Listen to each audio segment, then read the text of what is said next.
GTS 두란노 성경교실 가족 여러분, 안녕하세요. 안녕하세요. 오늘은 우리 히브리서 강의 세 번째 시간을 맞이해서 여러분과 함께 히브리서를 통해 주시는 하나님의 말씀의 진수를 나누려고 합니다.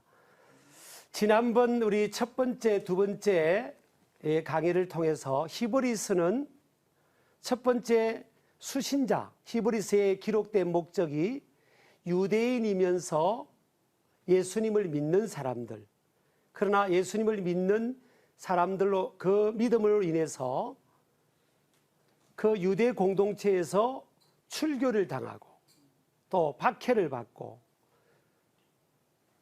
차별을 받고 경제적인 불이익을 받는 그 사람들, 또 그로 인해서 너무 힘이 들어서 기독교 공동체에서 다시 이탈하고자 하는 그런 사람들을 위로하고, 또 예수 그리스도만이 진정한 구세주가 되시고 생명이 되시고 진리가 되심을 그들에게 가르치고 양육하기 위해서 기록한 말씀이라고 우리가 배웠죠. 네.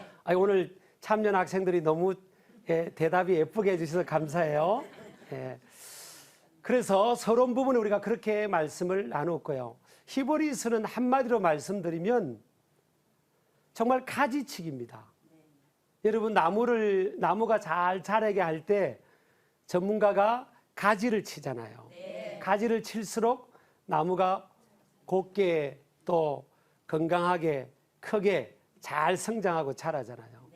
우리가 신앙생활을 하면서 부수적인 것들이 참 많이 있죠. 또 상황 속에서 살아가다 보면 힘든 일도 많이 있고요. 그로 인해서 신앙이 흔들리기도 하잖아요. 또 믿음으로 살고자 하는데 그로 인한 또 불이익을 당하게 되면 신앙에 대해서 또 미래에 대한 불확실한 미래로 인해서 불안감을 갖게 되잖아요.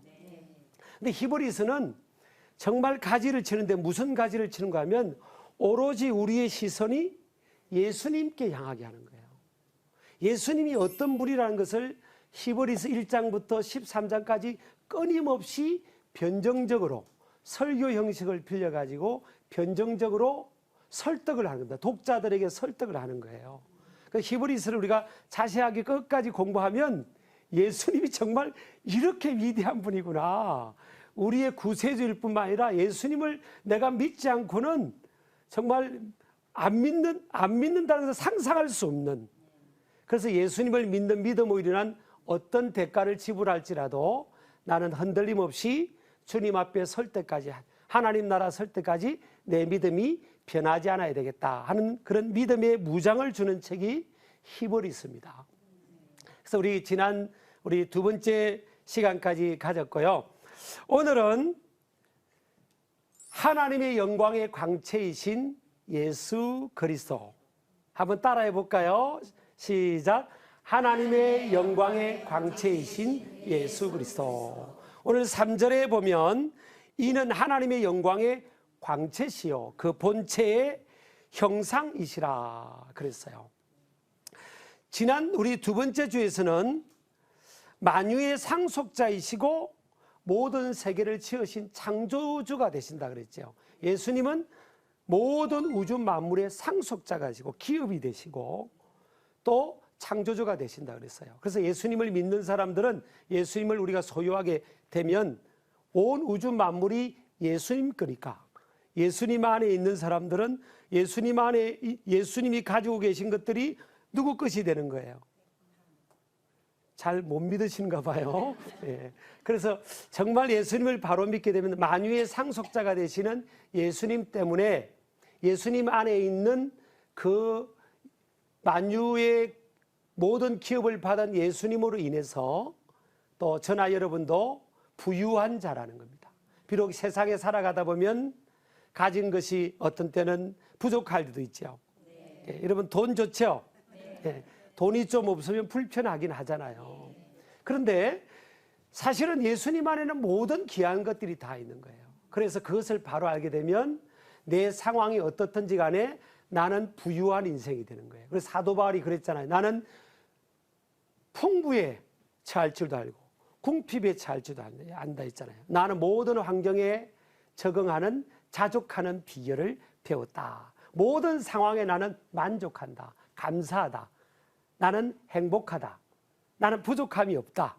심지어는 감옥에 있으면서도 이 믿음을 예수 그리스도의 만유의 상속자가 되신 예수님을 믿는 믿음을 갖고 있기 때문에 오히려 감옥 밖에 있는 사람들을 사도 바울이 위로했잖아요. 보통 우리가 어려운 가운데 있으면 누군가가 나를 찾아와서 위로해 주기를 원하잖아요. 누가 나 안 찾아와? 또 안 찾아오면 서운할 때가 있잖아요. 그런데 오히려 사도 바울은 감옥 밖에 있는 사람들을 위로했잖아요. 그게 뭔가 하면 만유의 상속자가 되신 예수님을 믿는 믿음이 있으니까 상황하고는 상관없이 항상 부유의식을 갖는 거예요. 어떤 사람은 항상 이 poverty spirit, 제가 영어를 써서 죄송해요. 이 쉽게 말하면 아주 조금 이게 뭐예요? 그냥 딱 깨놓고 우리 해석하면 거지 근성이에요. 거지 근성. 항상 뭐 누가 나 더 안 도와주나 하는 그런 마음. 누가 막 이렇게 밥을 같이 먹으러 가도 누가 대신 밥값 내주면 그날은 그냥 복 받은 것 같고 그러잖아요. 어떤 사람들은 밥을 같이 먹으러 가도요, 꼭 자기가 먼저 밥값을 내는 사람들이 있어요. 어떤 사람은 이제 자기가 낼 때쯤 되는데 한 10번을 얻어먹었으면 한두 번은 내야 될 텐데 그때마다 꼭 화장실에 간다든지 신발끈을 맨다든지 그러잖아요. 근데 우리 예수 믿는 사람들은 상황에 구애받지 않고 항상 부유의식 갖기를 축복합니다. 아멘. 또 예수님은 뭐예요? 창조주라고 하셨잖아요. 예수 그리스도는 창조주예요. 창조가 뭐라고 했죠? 무에서 유가 되는 거잖아요. 창조주 신앙을 예수 그리스도는 나의 창조주다. 우주 만물의 창조주가 되신다는 예수님을 소유하게 되면 무에서 유를 창조하시는 예수님 안에서 우리 인생들은 뭐예요? 내게 능력 주시는 자에서 내가 모든 것을 할 수 있다는 것처럼 그런 없다는 생각을 안 갖는 거예요. 무는 아무것도 없는 인생이잖아요. 유는 있는 인생인 거예요. 예수님이 창조주시니까 예수님을 소유하면 예수 안에서는 내 눈에는 아무것도 없는 것 같아도 나는 다 가진 인생이에요. 옆 사람에게 한번 인사해 볼까요? 뭐 드릴까요? 네. 그런 마음을 가지고 사시기를 축복합니다. 오늘 우리 세 번째 주에서는요, 하나님의 영광의 광채이신 예수 그리스도라는 거예요.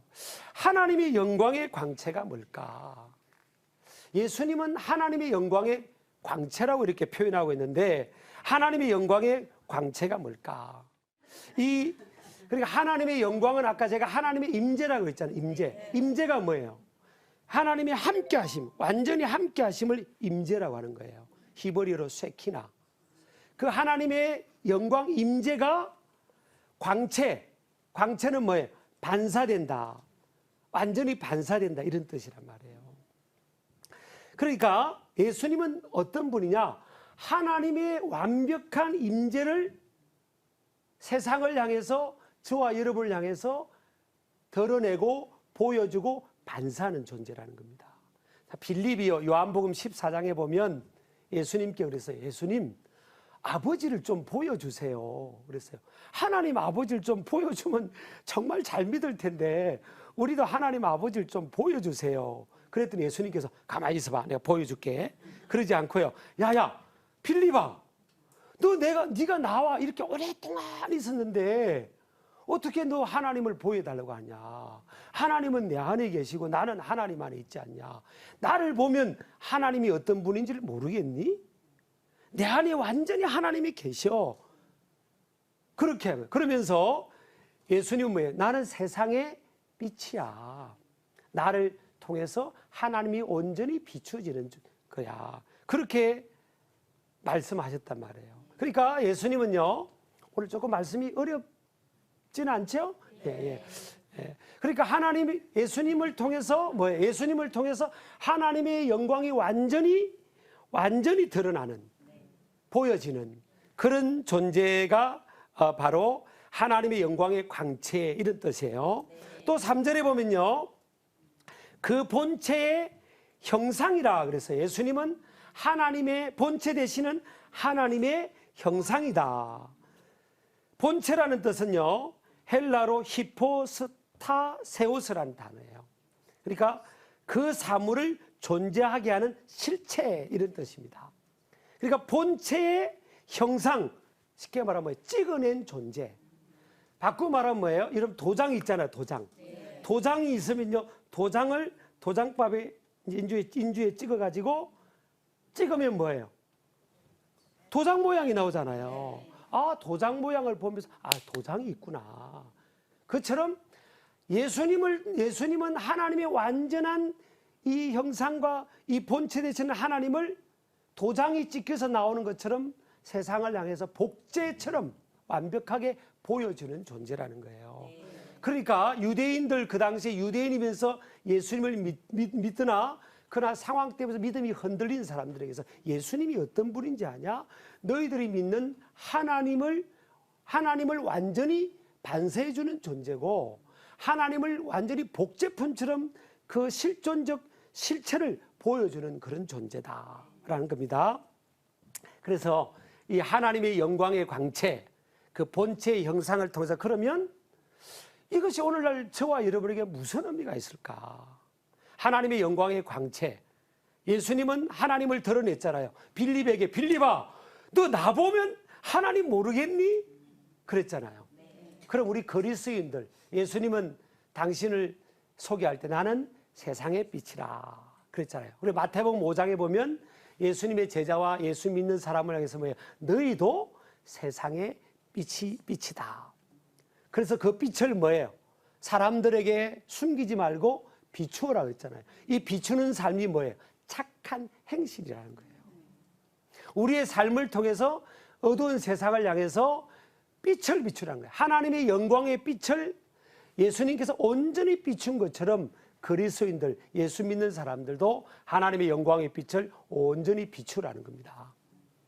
그래서 고린도전서 10장 31절을 보면 먹든지 마시든지 무엇을 하든지 간에 하나님의 영광을 위해 살라. 영광은 아까 뭐라고 했죠?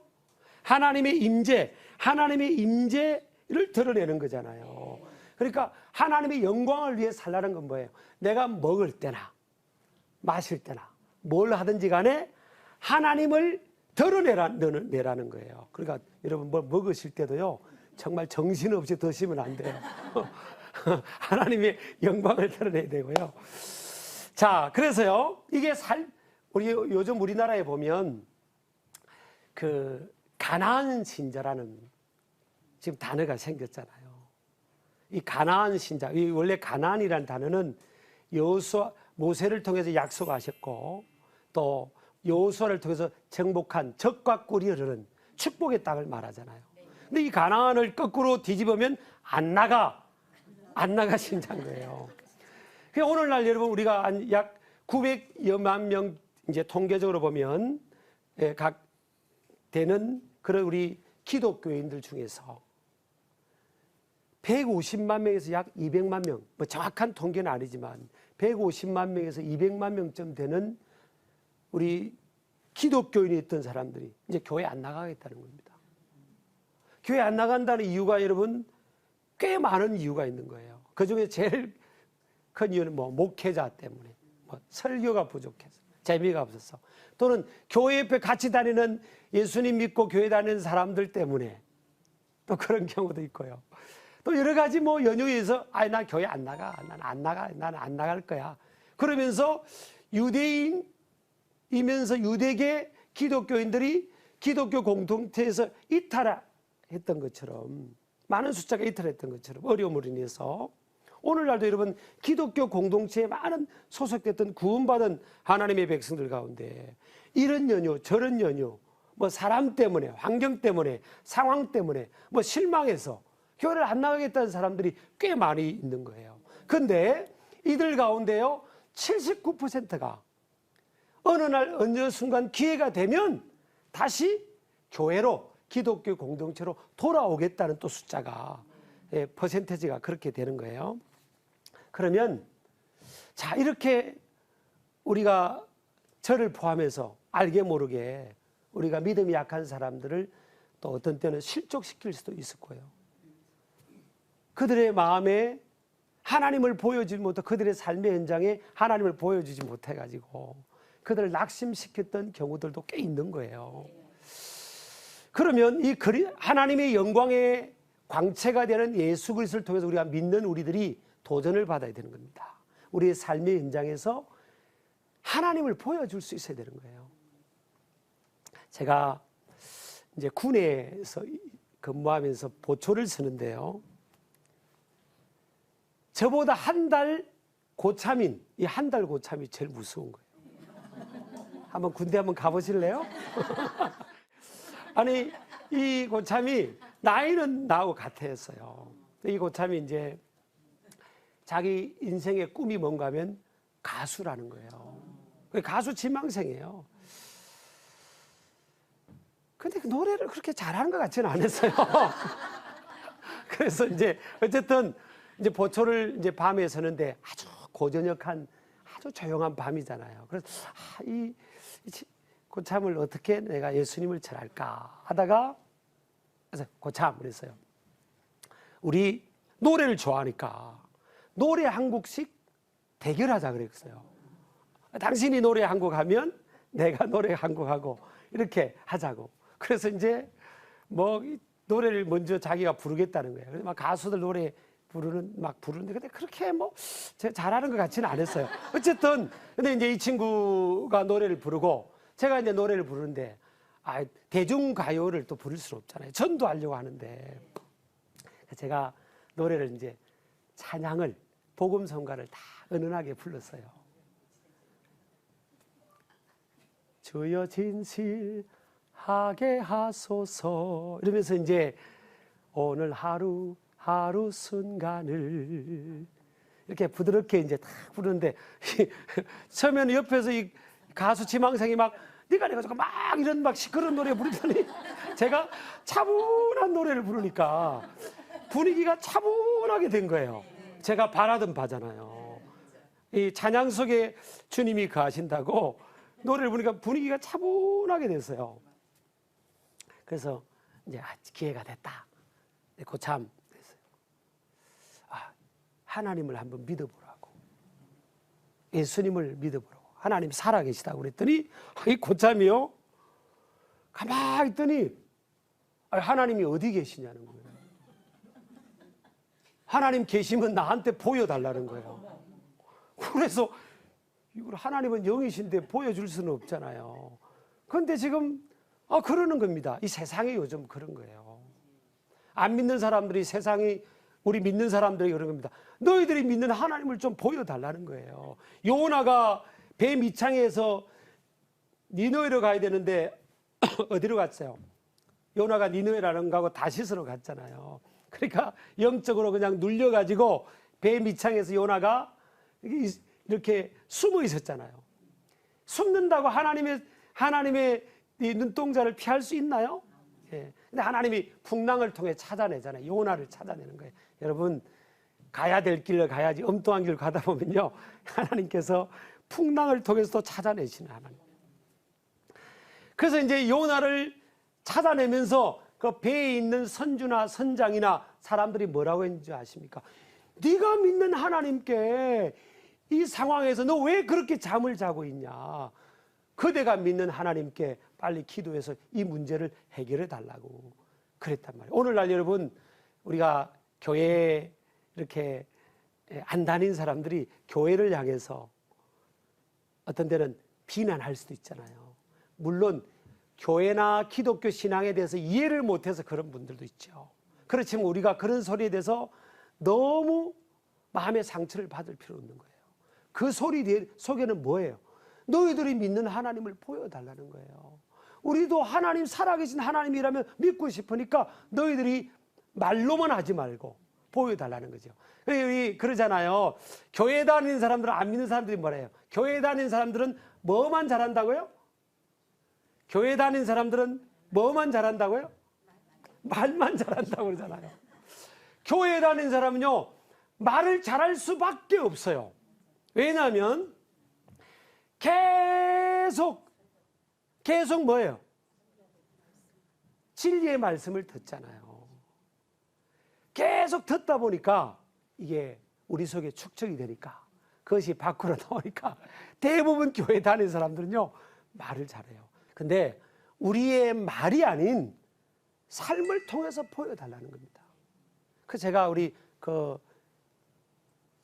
한 달 고참인 김아무개 찬 그 일병에게 제가 뭐로 그 순간에 뭐로 이 대답을 할까 내 고민을 짧게 기도를 하는 마음을 있다가 제가 하나님이 제게 용기를 주시는 거예요. 그래서 그 형제의 눈을 보면서 고참 나를 보면 하나님이 안 계신 것 같으냐고. 제가 제 입에 이거 무슨 시나리오를 이렇게 뭐 각본을 짠 게 아니고 그냥 제 입에서 그 말이 툭 튀어나온 겁니다.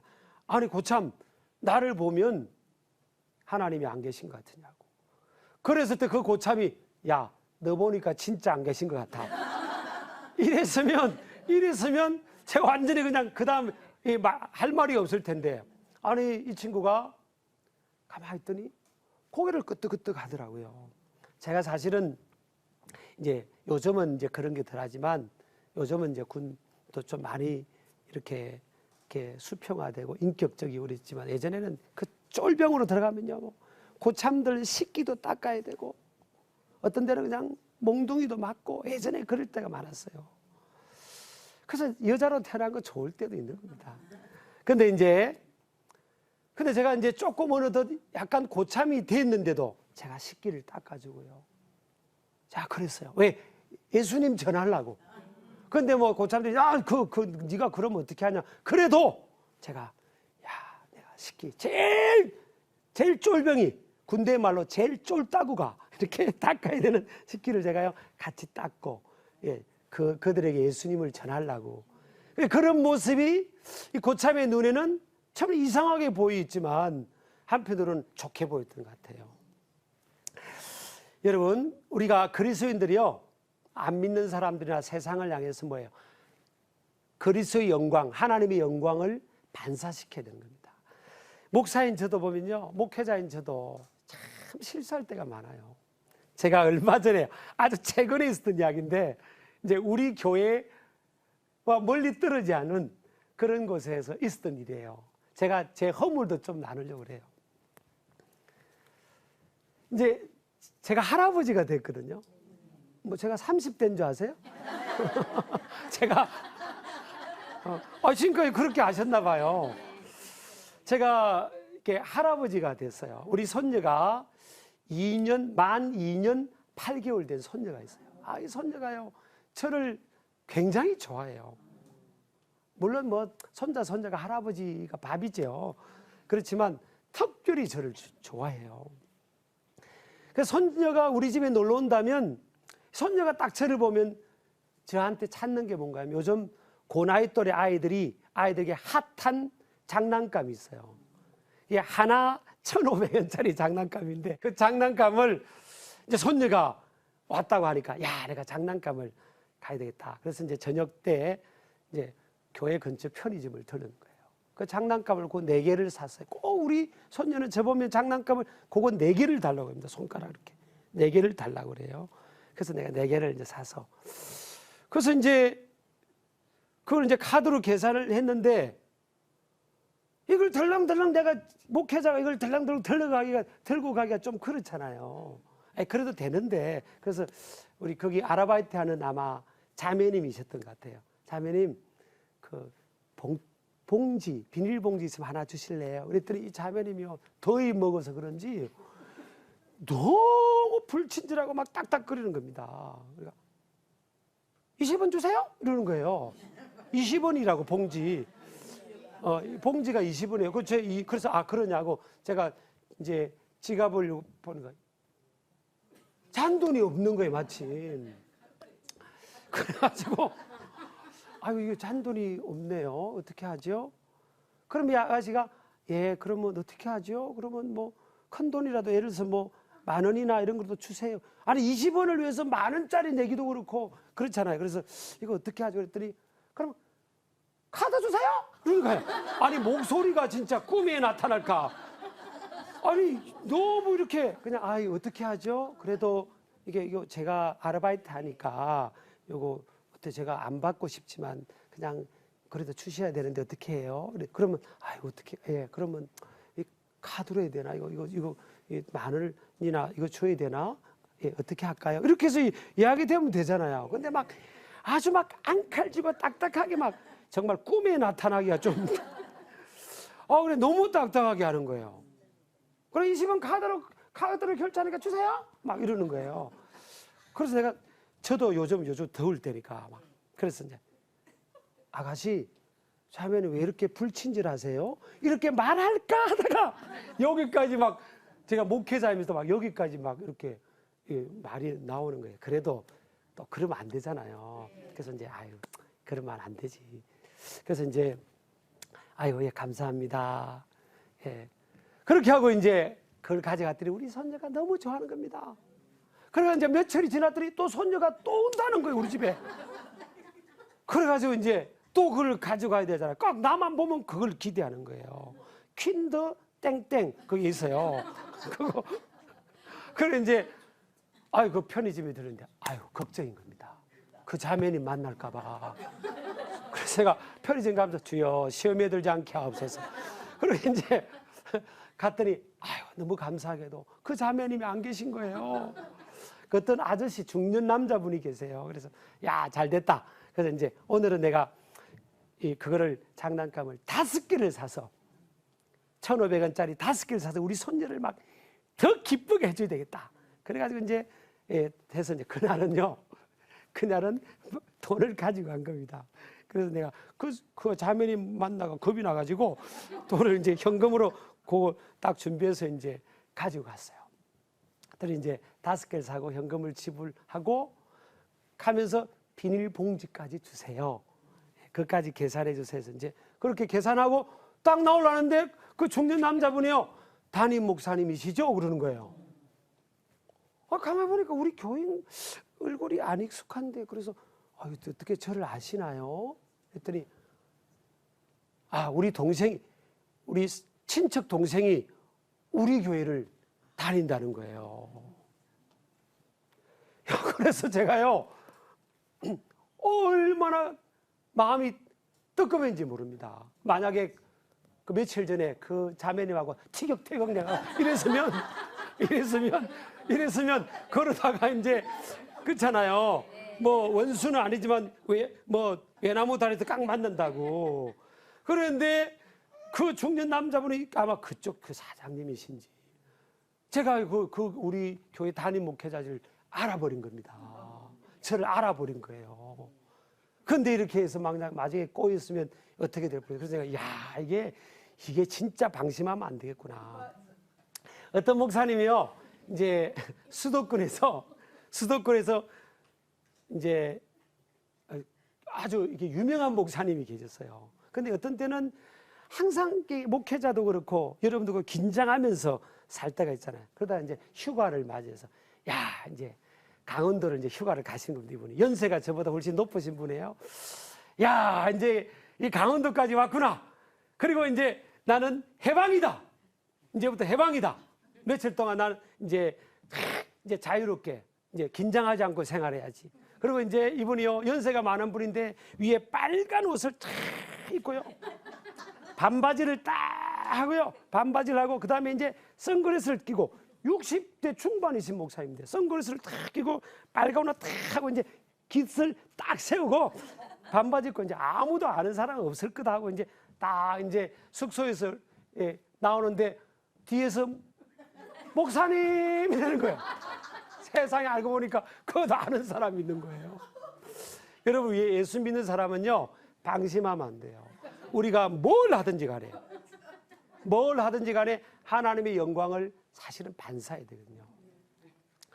그래서 여러분 삶이 중요한 겁니다. 그래서 팀 라헤이라는 이 세계적인 가정사역자가 쓴 책을 보니까 진짜 우리의 모습은 어디냐?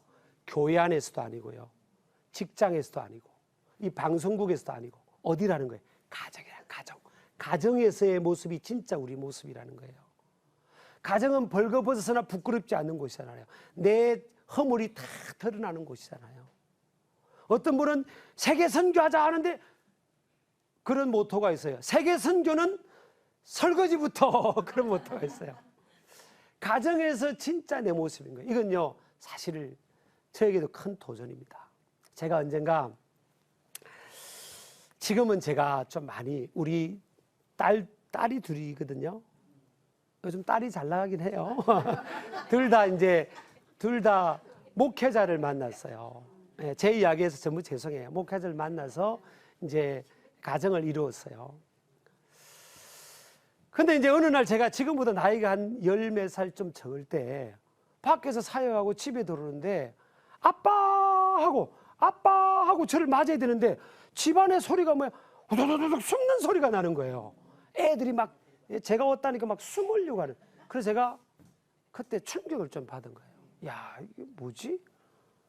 왜 아이들이 내가 오면 아빠 한번 해볼까요? 시작. 아빠 하고 달려와야 되는데 네 아빠 오셨다 이러는데 우리 아내가 아빠 오셨다 하는데 애들이 숨어버리는 거예요. 아빠가 무서운 아빠인 거예요. 만나면 그냥 너 왜 그렇게 했니? 왜 그렇게 했니? 야, 이거 고쳐야지. 매일 그런 식으로 제가 이렇게 하니까 아마 아이들이 아빠 오면 또 혼날까 봐 그렇게 아마 본능적으로 숨었던 것 같아요. 그래서 제가 그때 좀 충격을 받고, 야, 아이들에게 편안하게 해줘야 되겠다. 예수님이 얼마나 편했어요. 여러분, 그 예수님과 12제자가 식사하는 장면 보셨어요? 물론 그 당시에 문화가 좀 그렇기도 하지만요, 예수님은 하나님의 아들이시잖아요. 마태복음 16장에서는 베드로가 주는 그리스도시요 살아계신 하나님의 아들이라고 고백했잖아요. 예수님이 누구세요? 하나님의 아들이시고 자기들이 기다리는 메시아잖아요. 근데 예수님과 식사하는 제자들의 모습이 이렇게 했습니까? 그냥 비슷하니 예수님께 기대기도 하고 얼마나 자연스럽게 식사했어요. 왜 그렇죠? 예수님은 평상시 그들에게 사랑이 뭐예요? 용납하는 거잖아요. 품어주고 용납하고. 하나님을 우리가 보여주는 게 뭐예요? 가정에서든 다른 삶의 현장에서 하나님이 어떤 분이에요? 하나님이 막 무섭고 막 지적하고 그런 하나님이 아니잖아요. 예수님을 이 땅에 보내신 하나님은 어떤 분이에요? 사랑이시잖아요. 사랑이시잖아요. 사랑은 뭐예요? 품어주고 용납하는 거 아니에요. 그러니까 예수님과 그 최후의 만찬 그 사진을 보면 제자들이 예수님께 기대해 있고요. 예수님께 기대해 있고, 야, 저는 그 사진만 보고도 얼마나 은혜가 되는지 몰라요. 그 제가 낳은 두 딸이 있고, 제가 낳아서 키운 내 자녀가 둘이 있고, 이제 자녀들이 결혼을 했으니까 내가 안 키우고 남이 키운 아들이 지금 내 삶의 바운더리로 들어왔잖아요. 물론 따로따로 떨어져 살아도 바운더리에 들어왔잖아요. 그러면 장인하고 사이가 어색할까요? 편할까요? 조금 어색하죠. 조금 어렵잖아요. 그래서 제가 목표를 가진 겁니다. 내가 우리 사위, 그러니까 법적인 아들, son-in-law잖아요. son-in-law. 이 법적인 아들들이 내 옆에서 이제 이 사위 둘도 목사 안수를 받아서 목회자의 길을 가고 있어요. 그러니까 목회자 대선배이잖아요. 제가 사위들에게는 목회자로서 대선배지, 학교 선배지, 그렇잖아요. 또 장인과 사이지. 얼마나 어려워요. 얼마나 어렵겠어요. 근데 제가 목표를 가진 겁니다. 내가 절대 결단코 사위에 대해서 이래라 저래라 말하지 않으리라. 나는 절대 지적하지 않으리라. 그래서 내 사위가 내 옆에서 그 어려운 장인 옆에서 대선배 목사인 제 옆에서 눕는다면 나는 성공했다. 그렇게 이제 목표를 가진 거예요. 제발 누워라. 왜냐하면 사랑으로 편안하게 해주잖아요. 가정에서는 편안하게 해줘야 되잖아요. 사랑은 뭐예요? 용납하고 품어주고 배려해 주는 거 아니에요. 그게 하나님을 드러내는 거잖아요. 근데 사실 자식 키우다 보면 다 큰 자식이든 어린 자식이든 자식이 눈에 차요, 안 차요? 너무 남보기는 잘해도요, 가까이 볼 때는 또 사실은 부족함이 보이는 거예요. 90인 아흔인 어머니가요, 70인 아들이 부족함이 보이는 것처럼 그렇잖아요. 근데 절대 제가 지적하지 않기로 마음을 먹었어요. 어느 날요, 이 사이 둘이가 제 옆에 눕는 거예요. 아버님하고 같이 눕는 거예요. 그래서 제가 어떻게 했어요? 이놈 봐라! 그랬겠어요? 나도 같이 누웠죠, 뭐. 나도 같이 누웠죠. 누워서 이런저런 목회 이야기도 하고요. 그래서 편안하게 제가 해주려고 노력을 했거든요. 성경에 보면 베드로전서 3장에 보면요, 안 믿는 남편, 믿음이 약한 그럼 남편에게 어떻게 해야 되나?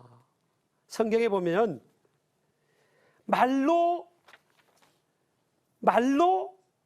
말미암지 않는다 그랬어요. 베드로전서 3장 1절에 보면 아내들아, 오늘 우리 여자분들이 모였으니까, 결혼한 여자분들이 모였으니까 제가 이 말씀을 적용합니다. 아내들아, 이와 같이 자기 남편에게 순종하라.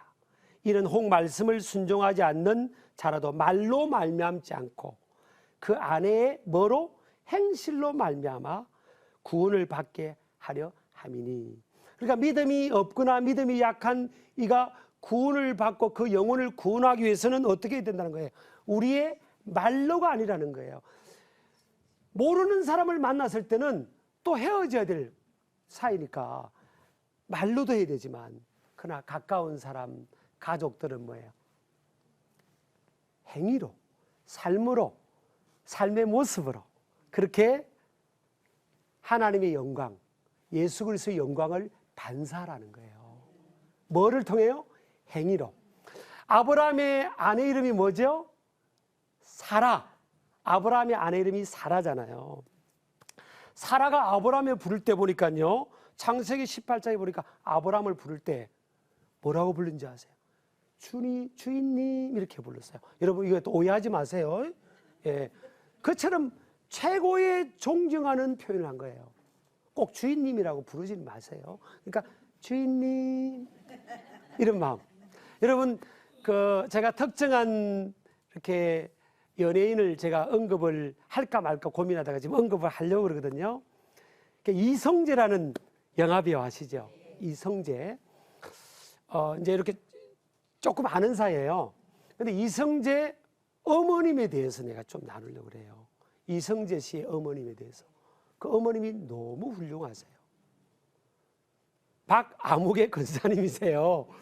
박아무개 권사님이신데, 이제 부군이 건축업을 좀 크게 하는 사장님이셨어요. 근데 경상도 남자인 거예요. 경상도 남자는 부드러워요? 무뚝뚝해요? 혹시 여러분 가운데 경상도 남자고 사는 분이 계세요? 고생이 많으시겠습니다. 저도 개인적으로 말씀드리면 저도 경상도 남자예요. 근데 좀 덜 무뚝뚝하게 보이죠? 제가 엄청 노력해서 그래요. 근데 같이 사는 사람은요, 조금 힘들기도 해요. 왜냐하면 좀 툭툭 이렇게 무의식 속에서 나올 때가 있거든요. 근데 제가 알기로는 같은 교회에서 이제 이렇게 제가 부교육자 사역하면서 그 부부를 봤는데 세계적으로 무뚝뚝한 남자예요. 정말 세계적으로 무뚝뚝해요. 근데 어느 날요, 이 박 권사님이, 이성재 씨 어머니가요, 마음에 목표를 가진 거예요. 내가 우리 남편을 예수님을 믿게 해야 되겠다. 근데 여보 교회 가자면 너 나가라 그러잖아요. 너 나가라, 나는 바빠서 안 간다. 그런데 매일 부군이 퇴근을 하면요, 몇 시에 퇴근하든지 기다렸다가 따뜻한 물을 가지고 준비해서 발을 닦아주는 겁니다. 그랬더니 처음에는 이 무뚝뚝한 이 남편이요, 제가 이 방송에서 좀 이런 말 하기 어떻게 보냐, 뭐래서 미쳤나 너 왜 안 하든지 다냐 하면서 이렇게 발을 막 이렇게 하는 거예요. 그래도 여보, 당신이 우리 가족을 이렇게 먹여 살리라고 얼마나 고생하는데 내가 해줄 건 없고 하루 종일 일하느라가 피곤한 발이라도 내가 닦아줘야죠. 그러면서 이제 발을 깨끗이 닦아주면서 이제 기도하는 겁니다. 주여, 이 발이 교회에 나오게 하옵소서. 이러면서 이제 발을 닦아주고 그러니까 처음에는 어색해 하더니요. 매일 그렇게 발을 닦아준 겁니다. 그랬더니 이분이 감동이 돼가지고 신기하게도요. 그 무뚝뚝하고 복음에 대해서 예수님에 대해서 거부하던 그 남편이요. 교회를 나온 겁니다. 교회. 제가 언제 그렇게 마음이 감동이 된지 아십니까? 언제? 그 부부가요.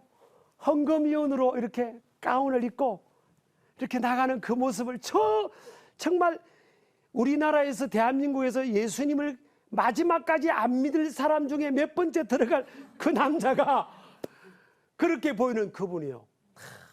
이렇게 헌금인이 돼가지고 이제 교회 집사님까지 돼서 그렇게 섬기고 하는 모습을 본 거예요. 또 이제 이분이 이 가족이요. 자녀들이 이제 잘 주안에서 잘 큰 거예요. 근데 어느 날 가족 회의가 열린 겁니다. 우리 한 명을 입양하자. 그래가지고 남이 다 포기했던 아이 있잖아요. 파양이라서 파양. 입양했다가 포기해서 돌려보낸 아이들. 그러니까 좀 이 자폐 그런 쪽에 그게 강한 그 아이를 가족이 입양한 겁니다. 아무도 데려가지 않는 아이, 그 아이를 입양을 한 거예요. 그래서 교회를 데려왔는데 보니까 정말 이 아이가요, 그 박 근사님 뒤에 숨기만 하는 겁니다. 안녕 해도 그냥 숨어요. 근데 집에서 그 박 근사님하고 그 부군하고 그 삼남매 자녀들이 계속 사랑을 보여준 겁니다.